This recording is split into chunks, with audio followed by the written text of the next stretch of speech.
Combler le vide laissé par les Américains et par là même gagner un peu plus en influence, la visite du président bolivien Evo Morales en Russie ce jeudi illustre encore un peu plus cette image.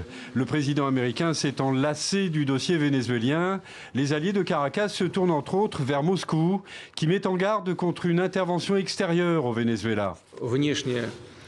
L'intervention extérieure dans les affaires vénézuéliennes est inacceptable. Le président Morales partage la même position. Nous espérons que dans le cadre des négociations entre le gouvernement vénézuélien et l'opposition, des solutions acceptables seront élaborées pour permettre le retour à une situation normale.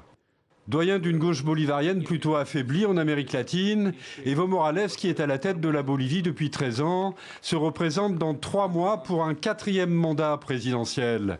Au Kremlin, le président bolivien a salué le rôle moteur, selon lui, de la Russie dans la lutte contre le terrorisme international. Outre les questions de coopérations économiques, commerciales et humanitaires, Evo Morales et Vladimir Poutine ont surtout acté le renforcement des liens politiques et militaires entre Bolivie et Russie. Pour la Bolivie, mais aussi pour l'Amérique latine, la présence de la Russie est importante, pour de nombreuses raisons géopolitiques.